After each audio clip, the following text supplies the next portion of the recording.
What's up, y'all? My name is Ian Edwards, and welcome to the Soccer Comic Rant.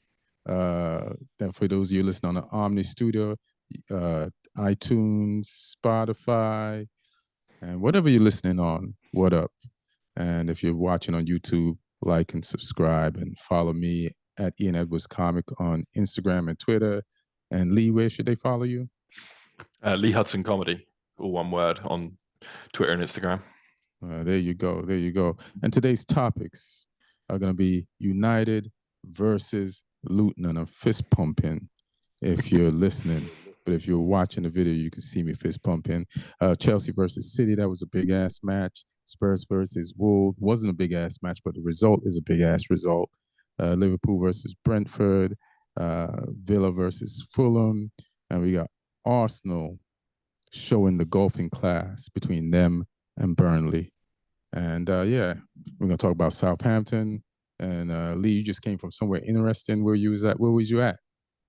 I was at the Jazz Cafe in Camden, which is like a cool venue, like a historic London venue. I was watching the Jizza from Wu-Tang Clan doing like a solo show, doing his Liquid Swords album with a full live band, doing some Wu-Tang classics as well. So that was a fun evening. Oh, dope. How many people how many heads this spot hold? I'm not sure. Let me double check, because he had to do two shows. The first one sold out like super quick. He's doing a whole bunch of UK dates at the moment, though. He's doing like a bunch of different cities in the UK. Let me have a look. Jazz Cafe capacity. Are these like House of Blues size spots, or are these like City Winery size sizes? Like, what it are was we quite talking? intimate. It was quite intimate. It was 500 people. Oh, okay. Oh no, 650, because there's an upper level with like table seating. Upper level was snobs. All right, cool. So you were up there? No, I was down in the trenches, getting ready to mosh pit down there. You in the mosh pits, getting ready to catch him if he dives off stage. And how was it? Yeah, it was really good. Like I say, he went through like his own solo catalog, the hits, then did some Wu-Tang hits as well. Protect Your Neck. What else was on there? Protect Your Neck, guard your grill, knuckle up. He covered ODB's Shimmy Shimmy Ya as well, which is pretty cool. Did Cream as well. So like, yeah, the big stuff. It was good. All right, dope. And I think before we got on, you said that he had his brother playing drums or something, or his... Yeah, he had ODB's oldest brother on the drums in the live band. The band were tight as well. They were good. Oh, were they British? Was it a British band, or like you feel like he brought them from America? It's one they brought over with him. So yeah, it was a pretty cool show. I managed to squeeze in a quick spot afterwards as well. Damn. And then made it back. Jesus Christ, who are you? You hardworking like United right now. So we're all happy. Your team won, Southampton. And we're not going to get into it right now, but you had a losing streak that I didn't even hear about until your new winning streak started. That's how short. that's how Southampton does stuff. Like, even when they do lose, you don't hear about it because it's so short, and they start winning already. So you started a new win streak immediately in the middle of the losing streak. So that's dope. But we'll get into that. But the first thing, you're lucky I'm here today. Like, I almost died watching that United game. Like, I needed, like, I'm gonna watch the rest of the United games with a defibrillator, because I almost had a heart attack with all the one-on-ones that Bruno didn't score, the one-on-one that Garnacho didn't score, the one, I think the Lot had one that he didn't score. The goalkeeper took it right off his feet. Like, I had a heart attack when Harry Maguire got isolated with that guy in the first half and got a yellow. I got a heart attack when Luke Shaw got a yellow. I got a heart attack when they had to bring on old ass Johnny Evans. I got a heart attack when Luke Shaw got off the field. Like, but it's listen, man.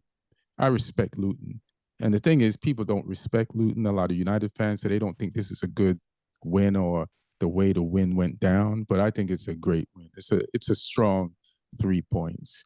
Uh, yes, we could have won this game 5-1, and we had the most clear cut chances. We just didn't put them away. We weren't clinical. But despite that, like we went down to our place and played a team that has done well against top of the league teams. Like they barely beat. I mean, Arsenal barely beat them. They took points, I think, from City. I think they took points from Liverpool. So I had to go back, but the top teams have struggled there, and we ain't even in the top four. So yeah, we're gonna have problems. So for us to get the full three from them, pretty good. Uh, Rasmus Højlund, kid, doing his thing.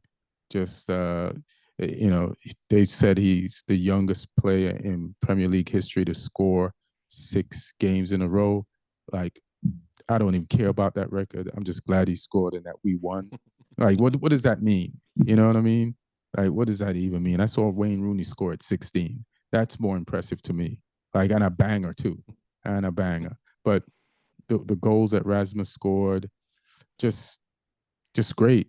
I don't know what that defender was doing, but it was a great pass from the Luton defender to him on the first one, and the reflex on the Garnacho slice, that the chest, that's like that's pretty fucking amazing. So that's a kid. I thought that was accidental. When in real time, I was like, oh, it's just hit him and gone in. Right. And then on the replay, I was like, oh no, he meant that shit. Yeah, the more you watch it, you see the more intentional it becomes, and you're like, no, Yeah. this motherfucker scored with his shoulder, and Luton's hoping it's an offside and a handball, but no, Luton, it's a goal. And I also want to defend. So I disrespected Johnny Evans, but the way he played, like, I think he defended every corner, and Luton had a lot of corners. He was like a World War II flat gun that defended London during the Battle of Britain when Germany flew their bombs over. He headed every ball out. I don't think, like, so he was incredible when he did come in. Like, you don't want to see him come in, but to be honest, Johnny Evans, when I watch him lately, he's good on the ball and he knows where to be on corners, and he helped us extremely today. And United fans, a lot of us, some for the fans that enjoy the win, like I did, and see it as like, just let me talk about the fans that didn't like the win.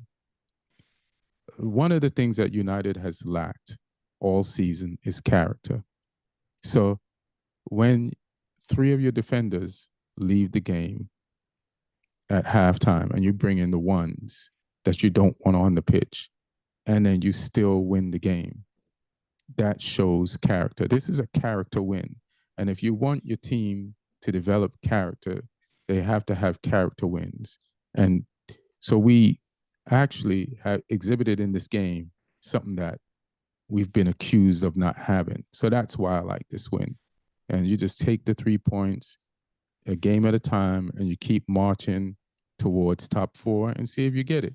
So the only thing else I want to talk about, the only other player uh, is Bruno Fernandes. A lot of people, when they do player ratings, they're saying, and they're looking at Bruno Fernandes from a attacking stance.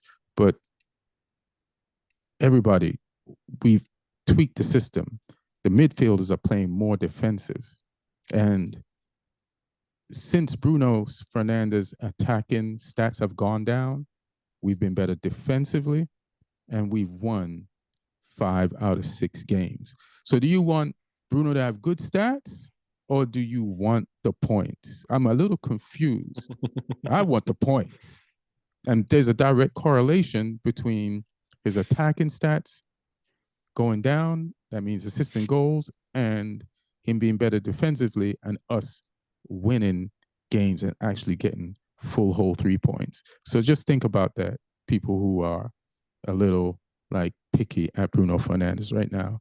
Whole team showed character. We had to substitute 3 players at halftime.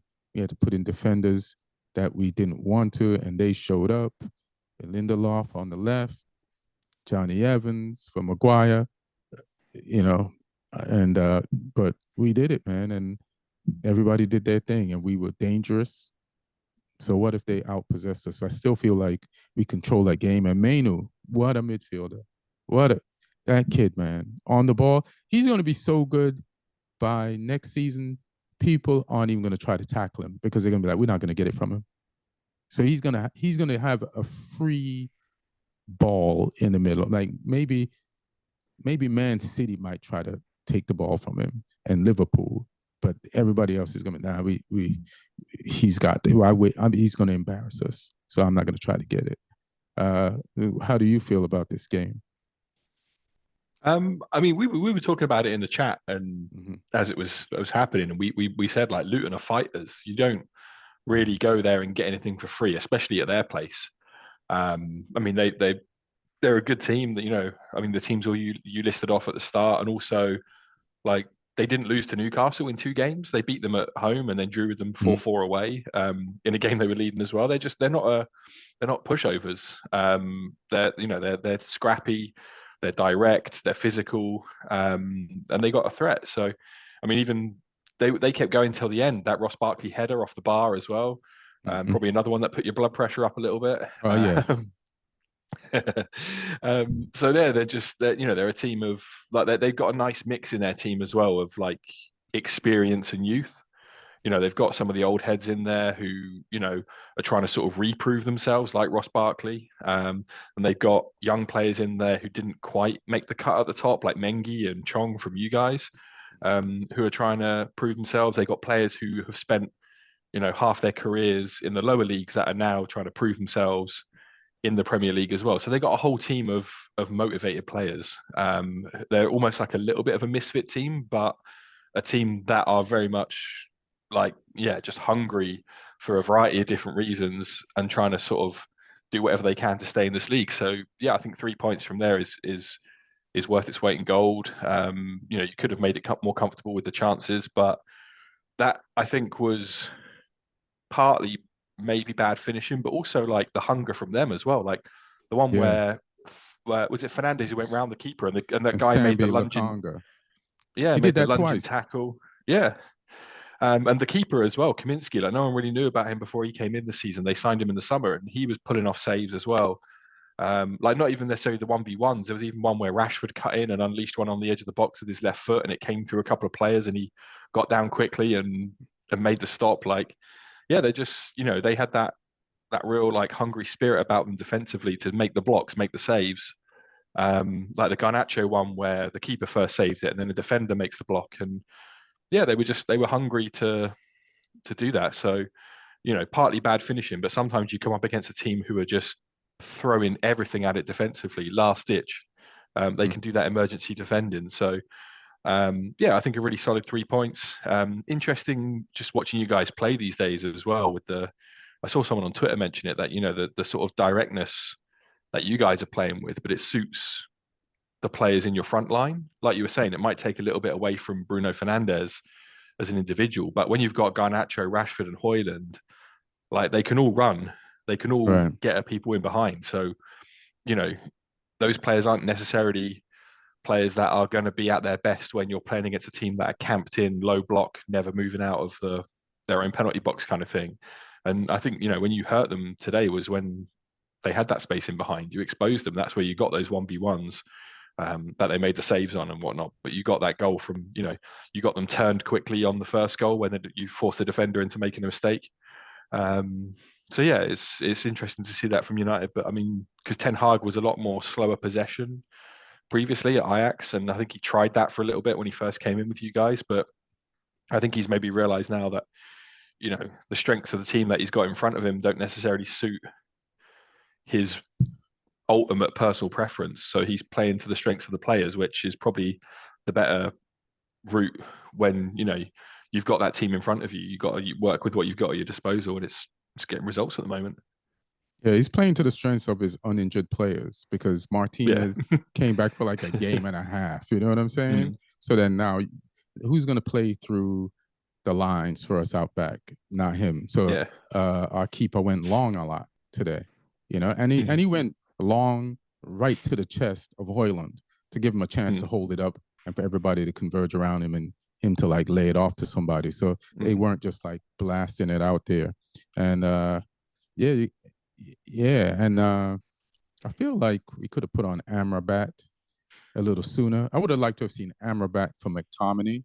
I mm, understand why putting McTominay because of the goals he's given as a substitute lately, but that early start the half, I give some Amrabat, like shore up the let's see what we can do defensively. But all right, and even McTominay is getting it defensively. He's not just going up front and then just waiting up there. He's coming back a little bit because you have to tighten the ship. You we've shipped a lot of goals early in the season, and now we're shutting that down. And we are sixth, and it's good, and it's good to see be sixth and then get some good results around you.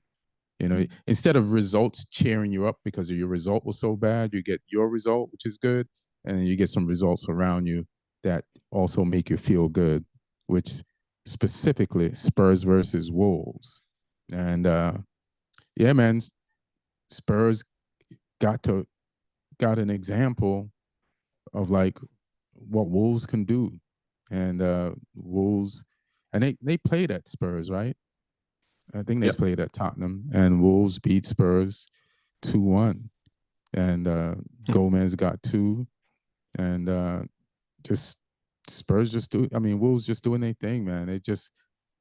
They can beat anyone any day. We just don't know what day and which one, but they can. And today it was Spurs, and thank God. How do you feel about that game? I mean, it was just a masterclass in game plan Yeah. effectiveness, because it wasn't pretty from Wolves. I'm looking at the stats here. They had 28% possession, but that 28% hmm they made it count. Like they were a threat on the counter attack. They utilized set pieces, which we said the other week. Spurs were looking a bit wobbly on. Oh This one, yeah, I don't yeah. think this one wasn't Vicario's fault. He was on his line for this one. That was But they kind of Son's fault, but not really Son's fault. The first header was that yeah, Sarabia or Gomez? yeah. The Gomez. Oh no, it was both goals were Gomez, but Sarabia's delivery. Mm-hmm. Um, and yeah, I think Gary O'Neill just deserves so much credit for what he's getting out of this Wolves team that were in disarray in the summer. Like he joined barely before the season started because Lopetegui walked late after being told that he wasn't going to be able to sign any players. Um, and yeah, he's done such a good job with this team. We've said it before, and I'll say it again because he just keeps getting these results. Like the win against Chelsea at Stamford Bridge the other week, this one. Yeah, they're such a solid team defensively. Jose Sar's a good keeper. I feel like he got made to look a little stupid on the Kulusevski goal, but that was also Kulusevski being clever and taking the shot early in a technique that wasn't expected, the little toe poke. Toe poke. Yeah, so it kind of Underutilized caught toe him. poke should be used way more in the Premier Yeah, League or any league. Yeah. yeah, it's a futsal finish, Mm. and yeah, just caught him off guard. So other than that, though, I think he's a really underrated goalkeeper. So he's really solid, and they've just got experienced defenders as well who, yeah, they can just batten down the hatches. And yeah, the counter attacking football was quick, it was incisive, and this is without their main striker as well, Cunha, who's injured now. He's guy who scored the hat trick at Stamford Bridge. Mm-hmm. But Sarabia is a threat. They got Hicham back from the Asian Asian Cup. Cup as well. He was with South Korea, so he's back now. And he was in great form for them prior to the cup as well. So yeah, they got him back, and yeah, they look good. And Gomez, I don't know where he pulled these goals out from. He scored one goal I'm previously sure for glad he them, did. and Neto as well. Neto was that front three of Sarabia, Neto, and Hicham was just dangerous on the counter. Neto especially, his ball carrying. Mm-hmm. He was drawing defenders in, then just releasing it. He was unselfish. He was making those defenders come to him and then finding a teammate in space. Lamina as well. I mean, I'm surprised by his sort of re-emergence, Lamina, because he was at Southampton for a little bit, Right. and he was frustrating for us because one game in every five, he would look world class. And then the other four games, he looked like he had won a competition to be there. Um, because he just didn't really care and was just looking a bit lost sometimes. And Well, I then, like that he's dude. moved. I like when he was with you last season, It wasn't Lamina. this last season. He was a couple of seasons before that. Oh, But he was, he had his maybe I'm thinking moments about for somebody us. else. Yeah. He had his moments for us. But then he just, yeah, he left us and he went to a couple of other clubs before finding his way back into the Premier League. And yeah, he's been unbelievable for him.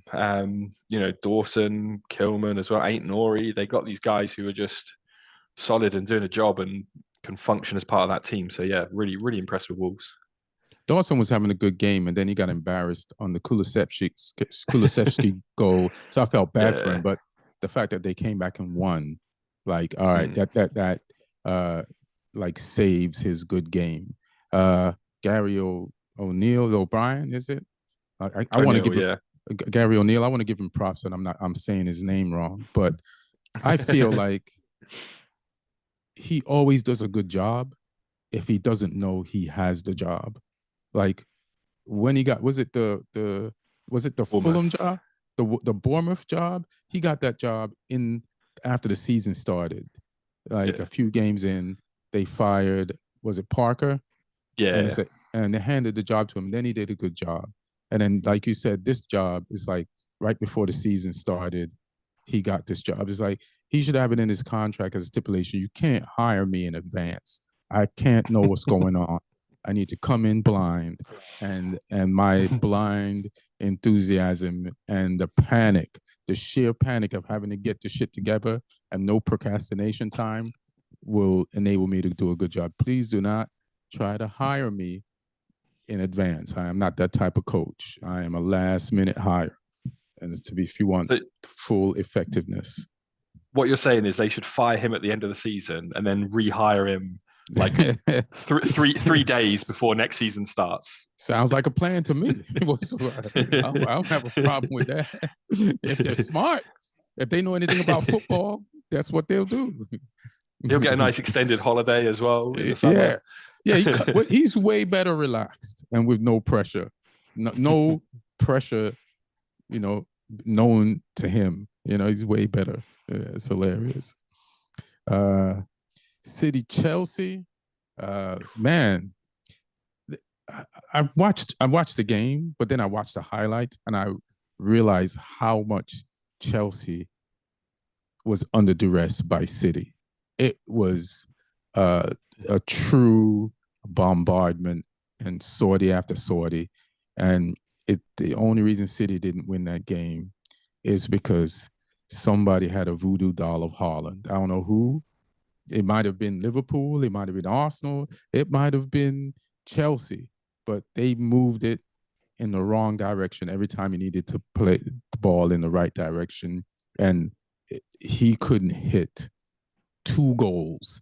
If there was one goalkeeper and 2 goals, he couldn't hit both of them. Like, it was bananas. But Chelsea really was under it and they held on. So Chelsea, they're getting a lot of credit for this draw. But and I'm gonna go with what Neil thinks. Like, this is not Pochettino's fault. Like, Pochettino is like, I think Todd Bowley and them took the fact that Pochettino is good bringing young players through and ran with it to the extreme. Like, you know what I mean? Like, he's good with young players if you got a nucleus and spine of mature players. And they was like, yeah, let's see how he can do it even when everybody's young. You know what I mean? Let's see what he can do with a bunch of 10-year-olds. So he's just trying to like raise these 10-year-olds. He's literally a coach and a dad right now. Like, this is like the team parents drop off on a Sunday to the coach. Like, I'm surprised there's not like a bunch of parents with their lawn chairs lying around yelling at him. Why isn't my son playing more in this Sunday game? We paid to be in this league. That's how young these kids are. But good draw, man. Like, it'll help him stay in the job longer to hopefully get to where he needs to get to keep the job or make the team mold it into something. It's just a bunch of young, inconsistent, inexperienced players, and it is what it is, Chelsea. This is not Pochettino's fault. How do you feel? I mean, stats-wise, it was similar to the Spurs Wolves game. Chelsea had 29% possession. Jesus.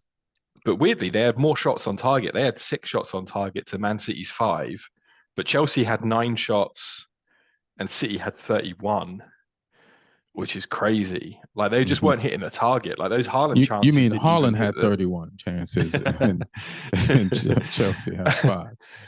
And yeah, I mean, that De Bruyne free kick as well, that went just over the bar, that whistled past the crossbar. And yeah, Haaland had those chances. But I mean, Nicholas Jackson had a big chance for Chelsea as well, that Edison pulled a save off of. So yeah, Chelsea could have had more than one. Props to Sterling as well. I think he took his goal really well. The composure to cut back inside. And get it back on his stronger foot and open the goal up a bit as well was really good from him. Because he's a player, I think he's so frustrating at Chelsea this season because he has signs where he shows like he's being a leader and he's driving the team forward and he's clinical, and then he just goes for 2 or 3 games where he can't do anything right. So he's almost regressing and becoming a kid again with those young players sometimes. But then there's games like this where he does look like, the more experienced guy, and he shows a cool head in that situation. So they got the right Sterling showing up this weekend, which helped him to that point because he's been so inconsistent this season. So they need more of that from him in the running if they're going to try and get up the table a bit more. But I mean, it's a big point for them, especially with they got the win against Palace in the game before this. They needed to try and keep that rolling from their sake. And for City, yeah, I mean, it's a blip for them. I think on most other days they win this game. I know we'll touch on fantasy football later, but I'm sure I'm not the only person. I triple captained Haaland this week because City have 2 games. It's a double game week. They got Chelsea at home, Brentford at home. I thought, there's going to be goals galore for Haaland in these 2 fixtures. And I triple captained him. He did nothing. Obviously, he just missed all those chances. On another day, he could have gone away with a hat trick here, and I'd be laughing. But I'm pretty sure it hurt quite a few other people in the fantasy league as well, because I'm sure I'm not the only one that put him on that triple captain as well. I thought 2 home games as well. 2 home games, perfect. So he better do something against Brentford midweek. I'm expecting him to make amends. Otherwise, I might fire an angry tweet off to him or something. Yeah, Haaland out here fucking up people's fantasies. I'm happy for Sterling too, and if there's one game if you should get up for is the team that you won. Was it 5 or 4 Premier Leagues with and 5 League Cups? Yeah. And so many I can't even remember. And it's like they had the balls and the nerve to win the treble right after you left without you. And it's like, oh, and you want to try to do it again without me? Now I'm gonna stop you. We Chelsea, we ain't winning it, but we ain't gonna make you help you in the Premier League and we get another treble without me and just erase my history. I'm gonna show you that I was something. And it was the worst non-celebration I've ever seen because he when he went like this, normally you tell your players you're not going to celebrate, but it's funny when you're doing it to tell yourself you're not celebrating. Oh, you remember, we're not celebrating. And I know when all his teammates surrounded him and you couldn't see him and he disappeared, he was celebrating under that tent of players. So yeah, good. I'm happy for Sterling. I'm glad that his goal got them some points, and we'll see what's up with Chelsea. I feel they were at City, right? Yeah. Yeah, that's a huge point. If I'm United and we go to City and we get a point there, shit, that's a win to me. Liverpool, Brentford. I mean, there ain't much you can say. It's just This is what I got to say about Liverpool's performance. They just you. I mean, you can. I mean, what? I mean, these dudes just put it on them, bro. And that first goal, like, first of all, how did Jota see Nunez? Like, how? You're running forward, you're chasing the ball. Did he So good. hear him? And then it's Nunez and the keeper and the perfect sombrero. The perfect. Like, that keeper can wear that sombrero for the rest of his life. And that fits him. Like, what are you, a tail of Nunez? Like, how did you know his hat size, bro? That is crazy. That was perfect between the space between you, the player, the goalkeeper, the top of the post, and where that ball dropped. Like, go work for Hugo Boss, bro. You're a clothing designer because that shit was tailored. And then they just blew him. Like, Ivan Toney got one. That's cool. I'm happy for him. The gambler. Bet you didn't bet on that score, but yeah, Liverpool just showed Maybe he out. did. Maybe he that was did. a problem. Yeah, that McAllister goal was dope. That Yeah. McAllister goal was a class. Like, I got my eye on this guy, man. I think he's gonna be, like, if he stays in the Premier League, one of the best the Premier League has ever seen. There's something about that dude. I'm telling you. And great goal by Salah, even though he blew one earlier. But yeah, man, Liverpool, they did their thing, man. What are your thoughts on that Brentford Liverpool joint? Yeah, I mean, Brentford at home are usually really solid as well. So it says a lot that Liverpool were able to go there and blow them away. Obviously, having Salah back in the team is a big lift for them. Trent was out, which was a blow, but Bradley came back in. Yeah. Um, and yeah, that like you say, that Jota assist was class, and the finish from Nunez was just, a level of composure that he hasn't always shown this season as well. Yeah. So just then they pointed out in the commentary as well that, like, normally it's easy to sort of dink it over a keeper when he goes to ground easy, but that keeper was stood pretty much fully upright as well, and he still put it over his head, which is, yeah, such a crazy finish. And the confidence, that's the one thing that Nunez has never lost. And that's what I admire him for, though. He's missed so many chances. He's missed from like 2 yards out this season, and he still has the confidence to walk through against a goalkeeper and do that. So I really admire that from him. Yeah, that goal was as confident as any of his misses. Like, and that's why I Yeah. know he's a baller. Like he's missed with that much confidence, and it's like that goal should shut up any Liverpool fan that doubts that this guy can ball. The funny thing is, Haaland missed all the chances that Nunez normally misses in his game today earlier. Yeah. But that's an elite striker mentality that, after, being criticised for misses this season, he still has the confidence to pull that finish out. So, just a solid performance from Liverpool, keeps their momentum going, puts a little bit of pressure on City as well now. But yeah, it's going to be an interesting title race. Yeah, that game you mentioned that City got coming up this week. Brentford at home. That's a funny game. We'll see. This is, I admitted last week that this is a 3-horse race, and then we should talk about Arsenal next because we got this 3-horse race that we're talking about, and I was wrong about a few things. First, I said it was a 2-horse race, and one of the reasons I said it was a 2-horse race because I feel like Arsenal lacks scoring, and boy, have I been wrong about that. I think they've scored 21 goals in their last 3 to 5 games. You know what I mean? Like, they just, like, the people we thought didn't have goals in them apparently got not only the goals we didn't thought they have in them, but way extra. Like, Saka is going off.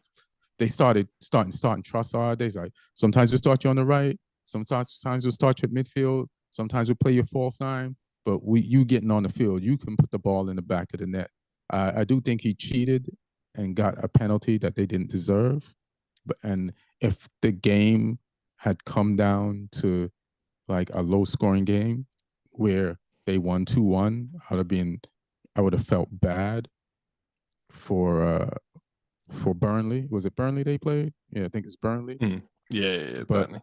but they basically showed Burnley the golfing class. Like, hey Burnley, this is why you're at the bottom of the table, and this is why we're at the top. You can't come to the Gucci store with Woolworths money. You can't afford anything here.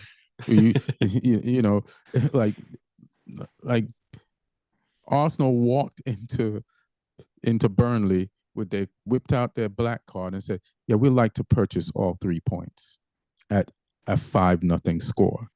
And yeah, you want all of that? Yes, we want the whole store, and they bought it. And yeah, man, they won that game. What's your thoughts on this score line? I mean, yeah, we like you say, we criticised them a few weeks back for lacking goals. I mean, certainly they've addressed that. I mean, the past 2 games they scored 5 goals apiece, but I mean, they were kind of teams that they should be blowing away at times.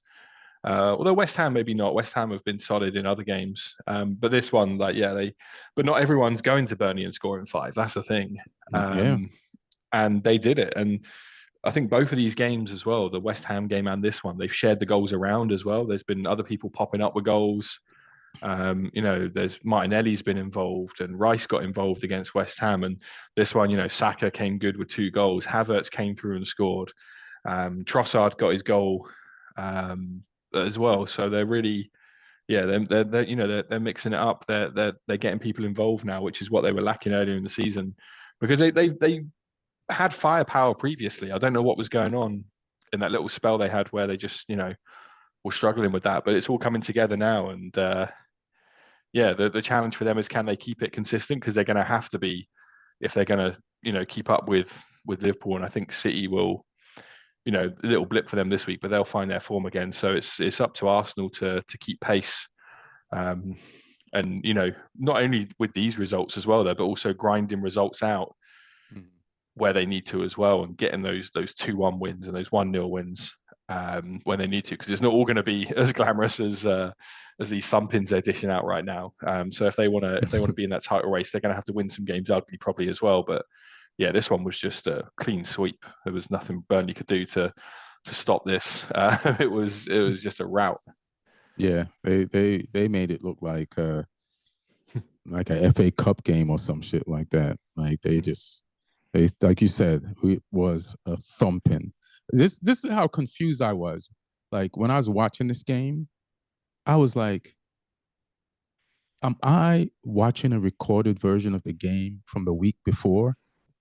Because this was the score, 3-0 in the first half was like where they were the game before. So I was like, did I press, because I have a DVR that records all the Premier League games. So I was like thinking somehow I pressed the button on the remote and I'm rewatching last week's game. So I had to check. And then I was like, no, you're watching the right game, bro. They're just repeating what they did last week to, I think, West Ham, to Brentford. This is what to Burnley. So that's how bananas that shit was. So a question I asked you at the top for a topic I was going to introduce, and maybe to get us into the Sheffield game versus Brighton. Who's been having the worst 3 weeks in football? Is it Holgate, your boy Holgate? Is it Hey, my boy? Don't y'all still own him? No. He's Everton's problem. Oh shit! Oh yeah, you took him on loan and then threw him back. Yeah. Yeah. You can have that. So is it Holgate, Calvin Phillips, or Panocamo, or Pamecano? Oh, I can't say his name for some reason. Meccano. Say what? Upper Meccano. Upper Meccano. Oh, Upper Meccano. Oh, there you go. That's Upper Meccano. Yeah, because he got sent off midweek in a Champions League game, and Yeah, Bayern lost to, was it Lazio? yeah. And did he give up a penalty in that game? I can't remember, but it wasn't. Yeah, I didn't see that game, so yeah, it's not a good one for him. Right. And so they played Lazio with 10 men and they lost the game 1-0. I think he did give up a penalty, but I'm not sure. We'll have to go back and check. And in this game, he got sent off uh, in the Bundesliga, and Bayern lost Yeah, again. And I've just been watching him fuck up, to be honest, because I've watched some Bayern games and I always watch the clips because Harry Kane's over there, and I'm like, yeah. he it's not been good. And Tuchel's been playing him. Mm-mm. They must not have anybody else. So I don't know what's going on with that. And then there's Calvin Phillips, just got to West Ham first game, bad handling of a back pass, and but not for Billings of Bournemouth. He enjoyed it, and then second game in a row. What did he do last week? He messed up against us last week. Was it us? No, against West. Who did he mess up last Arsenal. week?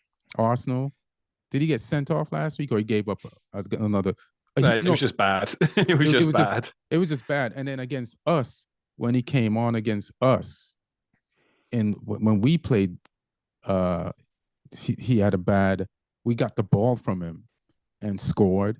And then this weekend, he's gets sent off, 2 yellows for West Ham. So his entire it would have been better if he'd have stayed injured at Man City for the season. It would have been a better season than getting loaned out to West Ham for these last 3 or 4 games. There's been nothing but bad luck. And then your boy Holgate, you tell me your experience with him, and then now his experience. Yeah. So I think I said this before when after he had Mhm. his first game for Sheffield United, he must be one of the first ever players to lose 5-0 on his debut twice in a season. Because he joined us on loan from Everton. He made his debut against Sunderland, lost 5-0. Barely played again for us because we were like, oh no, he's a hand grenade of a defender. We don't want that. Um, and yeah, like in the January transfer window, Everton were like, oh, we want to take him back because Sheffield United want him, and we were like, fucking take him. Like don't yeah, like we'll drive him back up there for you. We'll deliver him straight to Sheffield United if you want. And then he joined Sheffield United, lost 5-0 on his debut there, and then today they play Brighton, and I think it was only like 6 minutes in or something. It was early. He just No went more and than 10. absolutely, yeah, he just went and absolutely assaulted Karu Matoma. Um, and I can't believe the referee gave that as a yellow off the bat and then had to look at VAR to give it a red. And even when he got the yellow, Holgate was like, oh my God. And it's like, nah, you like the ball was over there somewhere. And he went up like knee height with the studs up with full force. Like you heard the noise of the tackle. Like Matoma, I'm surprised he carried on playing in that game because that was like you saw the knee like bend outwards when he made contact. That was a horrible, horrible like challenge where it's like there's not really any attempt to get the ball there. You know, it was at the very best it was reckless, and at the worst it was okay. He's gone out to try and like hurt that dude. So it was yeah horrendous and fully deserving of the red card that came out, and that just put. I mean, Sheffield United are always in a bad spot when they start anyway because they're a very limited team talent wise. The manager's out of his depth in the Premier League, in my opinion. Um, and yeah, to then go down with 10 men against a team that are going to move the ball around and dominate possession anyway. To then do that with without that the full complement of players, Brighton are just going to pick holes in you, and that's what they did. Yeah, they just cruised to that win, and yeah, just defies belief that Holgate wasn't getting in a championship team, and so Sheffield United went. That's the guy that's going to make us more solid. Is that what planet are you on? Like, I don't know if maybe he has like the same agent as Chris Wilder or something, and it was a favor. Like it must be a favor going on for someone there. Maybe Chris Wilder wants to get him now for the championship next season. Yeah, so just get used to playing I bad wouldn't for want. us now, so that you could play better when we get to the championship. So, I wouldn't want him in that. I'm looking up right now actually, because I mean that was me throwing that out there as a little wild theory. mhm. But I'm actually curious to know if that is the case now, because this I can't explain why it happened. Um, right, there we go. I've seen who his agent is. Let me have a look at Mason Holgate now. I am mystified that he was complaining about getting a yellow, knowing Yeah, damn well that it was a straight red. yeah, I it was an like assault. at that point, just chill and walk away. Maybe they won't go look at the VAR, but your gesticulation just Yeah, makes everything even more outrageous. Like yeah. like that's a red card in the 60s, bro. Like when they played on muddy pitches in black and white and where you could kung fu somebody to death. Like that's a red card in the Roman Colosseum back in gladiator days. That's a red card. Like if you're fighting a lion and do that to a lion, they're gonna stop the fight and ask the lion if the lion's all right. Like, how dare you, Christian, do that to a lion? Like that's a red card, fam. Oh, I mean, I've just looked it up as well. They don't share the same agent, They so it's don't. just Chris. It's just Chris Wilder's stupidity. That's all. Um, that's all there is to explain that. There's literally no other reason. No one's. He's not even getting a backhander for it that I'm aware of. So that was the only thing I could think of to explain it, and it's not that. So who Hilarious. knows? Who knows what he saw? Yeah, I have no idea what he saw. Uh, let's go to let's. I just want to give Villa some props. They won today. They beat Fulham. I didn't watch the game. I was kind of wanted them to lose because I wanted them to feel the pressure of United coming up on them more. But they handled Fulham today, and Fulham is they're like Jekyll and Hyde. They're Hmm. definitely schizophrenic. They could put it on you one week and then lose the next week. So I was hoping this was one of the weeks when they would go Jekyll on Villa, but they didn't. They showed up, and Villa, you know, like I said, I love the only thing more entertaining than Arsenal fan TV after Arsenal loses is going to, and I should have remembered the name of this Instagram feed. It's Afro Villa or Ants Aston. It's something with a Z in it, but the comments of the Villa fans after a loss there is entertaining. So I just wanted to be. I had a good day of football. I wanted to be more entertained. What's going on with your boys, Southampton? Your two jerseys in the back. What's the deal, baby? Well, the run ended midweek. In between the podcasts, the run ended. We were away to Hilarious. Bristol City on Tuesday. We went there on Tuesday night, and we lost 3-1. They deserved it as well. We were bad. Like we had a couple of chances that we could have done better with, but they were just the better team than us. We weren't at it. We were a little bit off the pace. I don't know if the pressure of the unbeaten run, the 25 games before that, was getting to us, or if the players were just a bit tired because the schedule was a little bit brutal. But it's the same for every team in the championship. So Bristol City should have been tired as well. So well, yeah, we Right. just didn't show up. We got beat 3-1. But then the schedule was horrible though, because we played like last Saturday, then we played Tuesday, then we had a Friday game. All in the same Um, league. This is not FA Cup yeah, yeah, yeah. or No, no FA Cup. This is all in the same and league. it's February. It's not Christmas, right? Because is Yeah. it, how come y'all got a Christmas schedule? What's going on? It was just because the Friday game was picked for television, All right. so it just brought it a day forward. Which, yeah, it's a hard schedule, and we were playing. They were both away games, back-to-back away games.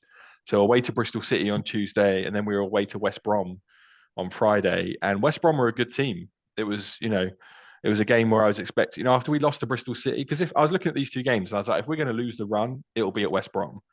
But then we went up to West Brom on Friday and we dominated. We played really well. There was a comedy sending off to their manager early on, because he, like, a ball was like passed down the touchline, Uh-huh. and their manager thought it had gone over the line, and he stepped and put his foot on the ball. Oh. and the ref just came over and went, "Nah, it didn't go out, red card." So their manager got sent off early on. It's a fun one. If everyone, if anyone hasn't seen it, go look it up online because it's funny. Because our manager as well went into full snitch mode. Because he didn't, their manager didn't stop the ball. He kind of just deflected it with his foot. He put his foot out and just deflected it. And you hear our manager on the microphones go, "He's touched the ball," and just was running around screaming at it. And he went, yeah, like I say, he went into full snitch mode. There was no honor going on there. He was yeah, he was crying. See something, crying say something mode. Well, that's it. Every advantage counts in this championship race, because right now it's crazy. Like, Leeds are in amazing form. Leeds are putting together results. They're keeping clean sheets. They're in second place again, because we went up to second with that win, but then Leeds played the day after us. They won, went back into second, but we have one game in hand. If we win that game in hand, we go back above them. Right. But Leicester lost this weekend. Leicester lost to Middlesbrough. Okay. Michael Carrick did us a favour. So Leicester aren't, they've got a gap, but they're there to be. And Leeds and Leicester play each other next weekend. Oh, sure. Which will be a big one. So if Leeds win there, all of a sudden Leicester have lost 2 games in a row, and they're starting to look within touching distance. But the crazy thing is that all 3 of us have well, I think there's only been 10 championship seasons previously where a team has had more points than all 3 of us have this season. Oh yeah. Which is insane. It's Damn, crazy to have crazy. 3. Yeah, it's crazy to have 3 teams doing this strong in that league. It's wild. So whichever one of us doesn't go up automatically in the 2 spots, we have to be favourites for the playoffs, but the playoffs are cruel. Yeah. If you have a great season, it won't be you that goes up. Doesn't necessarily translate. Yeah, it's just, and also, like, whoever doesn't go up automatically will get that crushing disappointment of having a great season and not making it. So then have to try and pick themselves up for the playoffs. But we play away to Leeds on the final game of the season, and that could be almost like that could be the championship playoff game. Yeah. So it could be back-to-back playoffs for whoever doesn't win that game. But I mean, yeah, it's such a hard race to call right now. If we'd have kept the win streak going on Tuesday, I might be in a little bit more of a confident position that we can nab that second place, but Leeds are relentless. So I think, though, we win either way when Leeds play Leicester this weekend, because if it's a draw, neither of them get 3 points. If Leeds win, Leicester get pulled into the battle a bit more. And if Leicester win, then we've got a chance to get above Leeds more. So which one of those scenarios do you prefer the most? I don't know. I kind of want the draw, just so that it reels Leicester in a little bit, and it means Leeds don't quite get the gain on us. That would be good for me. I kind of want the best of both worlds scenario, which is a bit greedy. But like I say, I'll take any of them. It's, I can just sit back. Is that a parlay? Is that what they call a parlay? Actually, what I want is I want a shitload of red cards in that game. I want injuries. I want a war. I want just an all-out, just kick the shit out of each other game. I want both managers to get banned. I want everyone to lose if that's possible. Send your manager to the game so he can snitch.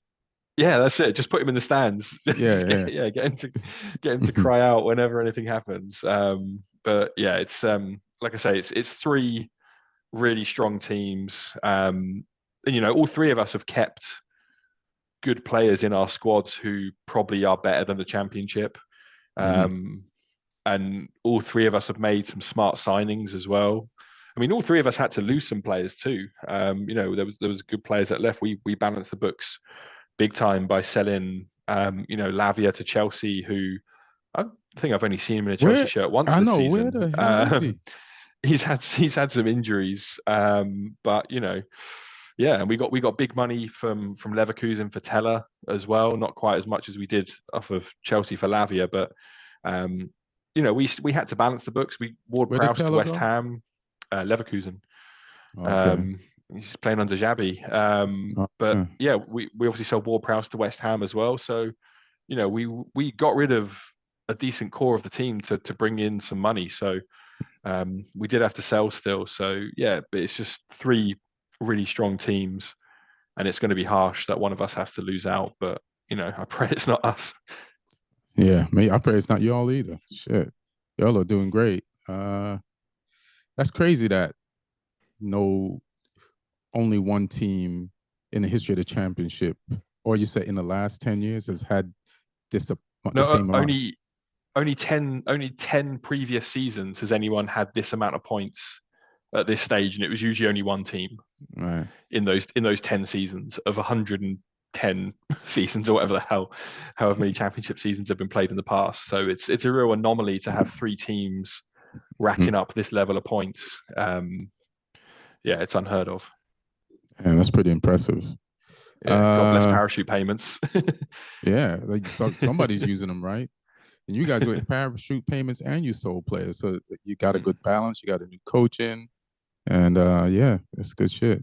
I'm happy for y'all. Uh, see, let's do Champions League and then do Fantasy League.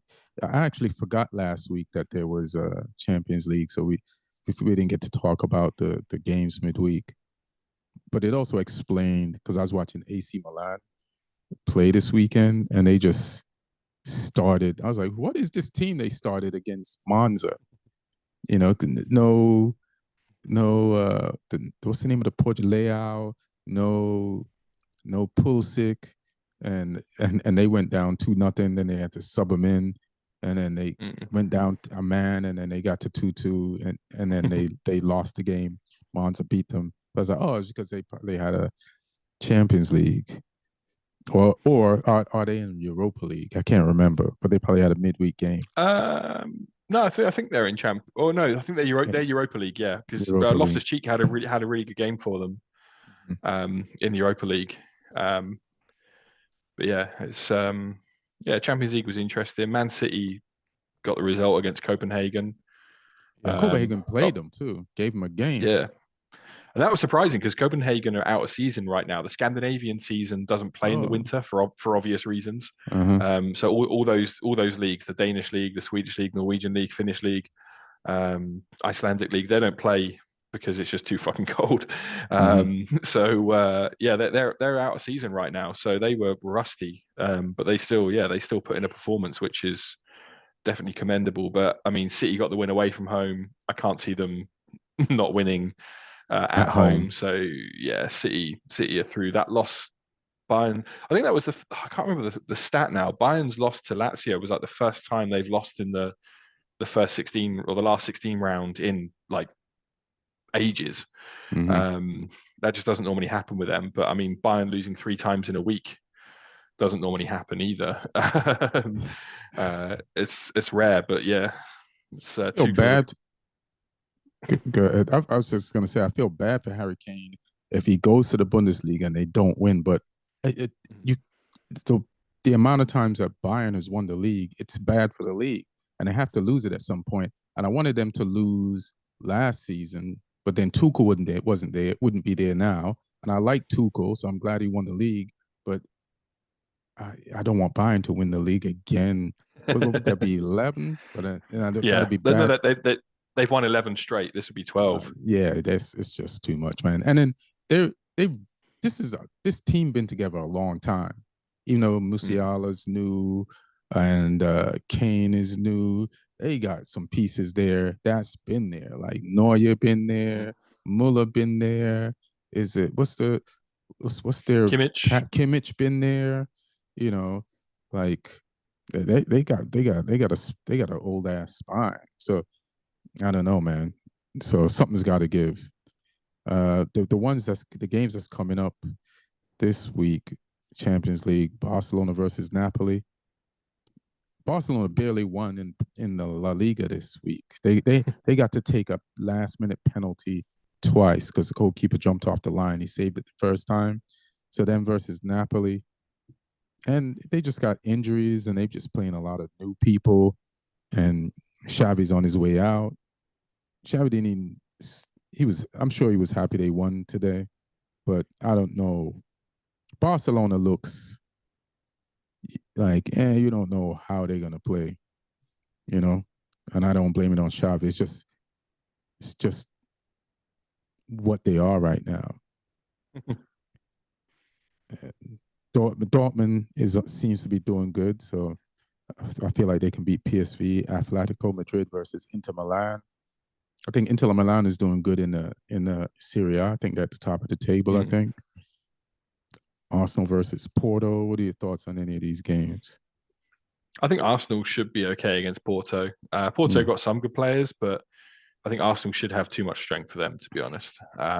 So yeah, that one will be interesting. I don't think it will be, I don't think Arsenal will brush them aside like they've been brushing teams in the Liga side recently. I think Porto will make them work for it, but Arsenal should go through there.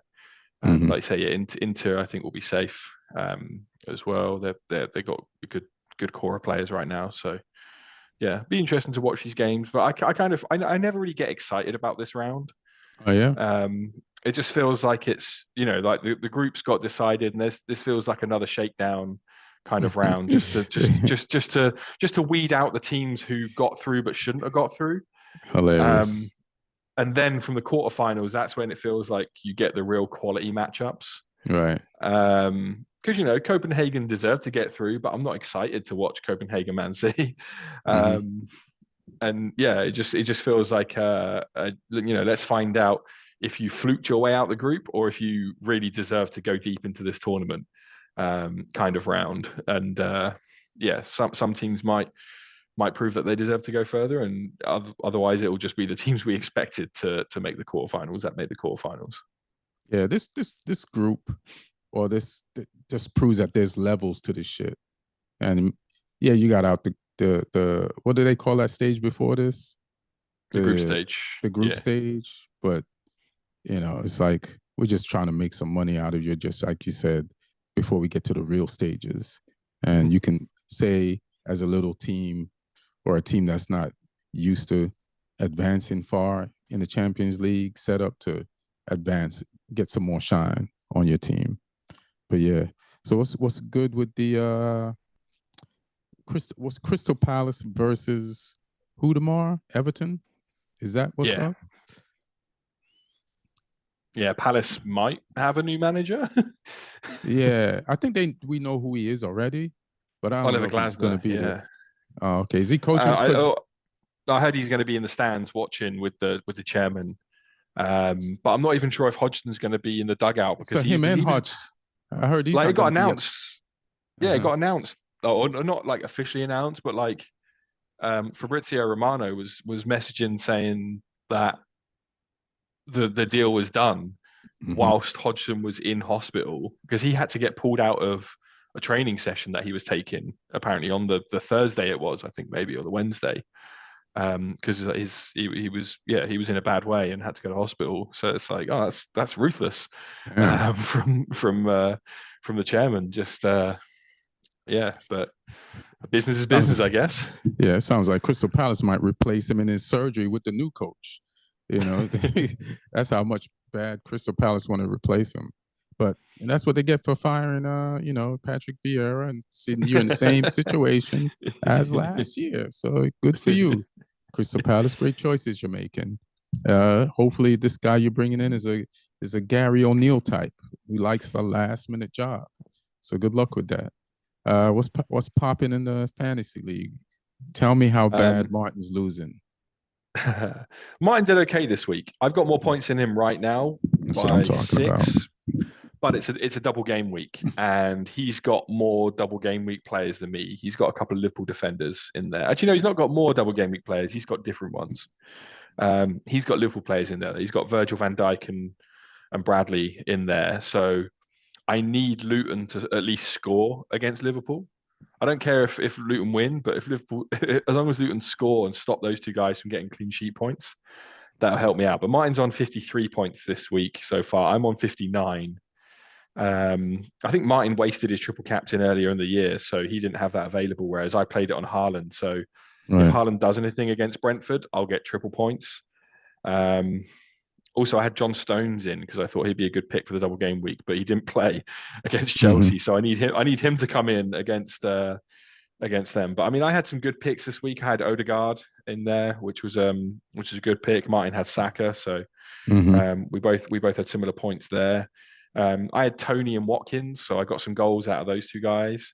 I Mm-hmm. had Alanga, who got me a clean sheet Watkins for got 2 goals Forest. this week. Yeah, Mm-hmm. yeah. So he racked me up a few points. Um, so yeah, it's interesting between us two. Like I said, I closed the gap on him a little bit last week, but Martin had Watkins as well, so he didn't really. Uh, that's a Um, wash. yeah, and he had Gordon for Newcastle, who got 8 points. I had Alanga from Forest, who got 6 points. So Mm. similar amounts. But at the top of the league, it is Joachim Henriksen, um, who's maintained his first place. He hasn't triple captained, but he had some good, interesting picks. He had Morris, who scored for Luton against you guys. Wow. Um, Wow, he had Joaquin, really? yeah, Really? he had no faith in your defense. Uh, Morris has but he definitely been on one though the last few weeks. yeah. Mm. He's been getting some points and real goals. So I get it. Yeah, so he had him in there. He had Watkins as well. He's only on 58 points though. I mean, I'm on 59, so I've done better than him so far this week. Mm-hmm. But yeah, it's a bit of a mixed one. Ahmad Zakri is in second place. He only had 48 points this week, so he's not done quite as well. But Joey Duda's back up into third. All right, Joey. He backed Darwin, so Darwin obviously came good for him with the goal. He had Dunk for Brighton as well, who racked up 12 points at the back. So yeah, it was a good pick for him. So yeah, that's how we're looking in the fantasy league right now. All right. So what number is Martin and what number are you? Like where's Neil? So Martin's 12th, I'm 16th. Neil's down in 31st. Neil's sunk like a stone. How many teams are there? Um, 35. Oh shit. All right. So yeah, that's how we're looking right now. All right, damn. I'm trying to see. Arsenal Newcastle is the big game next week. Okay, next week Saturday. That's the 24th. I think I got Yeah, to. because we're gonna have some midweek games as well. So midweek we have only two. It's Man City Brentford on Tuesday and Liverpool Luton Right. on Wednesday. I mean, they should both be home wins, but you never know. Yeah, you never know. You never know. But yeah, next weekend, Arsenal Newcastle definitely stands out as the bigger game of those bunch. And it's at home for Arsenal. So just based on Arsenal's form, and Mm. I'm just going to give it to Arsenal. But who knows? Newcastle, they got Barnes back and some players back. Who knows? They might try to step up and do some damage. I wouldn't be surprised if they got a tie. I wouldn't be Mm. surprised if they won, and I wouldn't be surprised if they lost. It's just, which is Newcastle is kind of fizzled out a little bit this season. Mm. So we'll see. All right, man. Well, thanks for joining. You got a lot of shit done today. You attended a Yeah. lot of events, sets, Yeah. Wu-Tang concerts, watch games, podcasts. It's a whole. And when this finishes, I'm gonna go watch the All-Star game because that's underway right now. Oh shit! I gotta go watch that. I gotta Yeah. go watch the dunk contest. That's what I gotta go do. I forgot that Oh, it's All-Star week. I stayed up for the skills challenge and the 3 points and the dunk contest last night. Oh shit! I missed it all. The judges tried their hardest to be shitty in the dunk contest, but the right result came out, I thought. Oh, I gotta watch it. Was it a good one? It was okay. It's I weird kind of feel how like there's not many combinations left. Yeah. That's physically possible anymore. Mm-hmm. Blake Griffin mixed it up with the jumping over the Kia that time. Aaron Gordon had a couple of good years where he got robbed, I thought, where he was like picking the ball off the mascot, spinning on a hoverboard and shit. Mm-hmm. But yeah, I think most of the other combos, like the through the legs, around the backs and stuff, they've been done. But yeah, it was a fun one. It was a fun one. It's weird, man. Duncan, one of the most exciting things in any sport, just got stale. Like Mm. the 3-point contest is more exciting for some reason, which is like such a basic, steady thing. Like it hasn't like there's something about the 3-point contest that holds its excitement, and then there's something about the dunk contest that is so repetitive. Mm. It it's lost its excitement. Like, I mean, they had like G League players. I mean, obviously McClung won last year as a G League player, but they had like two. He came back this year and they had another G League player in there. I'm like, why aren't we getting better players in this? The guys did a good job, but mm, you know, I want to see Ja Morant in there. I want to see people that can, yeah, maybe add a bit more flair to it. Um, yeah, it feels like you the know, the top players are scared of it for some reason. yeah. I mean, there is maybe an injury concern. I don't know. Obviously, Right. Morant this year was injured anyway, so I don't know if he would have been in it anyway. But yeah, it's there wasn't like the names weren't really. I think Jaylen Brown was the most, the biggest name in there, and obviously Mac McClung was defending his title, but yeah, it wasn't really a Mm. massively sort of high profile one. All right.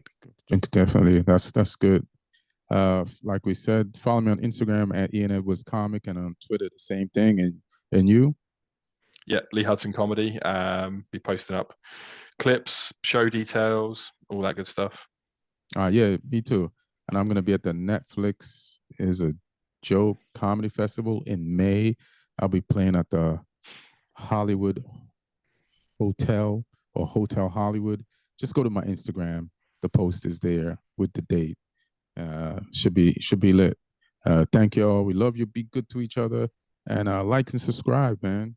All right, and thank you for the people who do uh, give the thumbs up and like the posts and stuff like that. Appreciate you. One.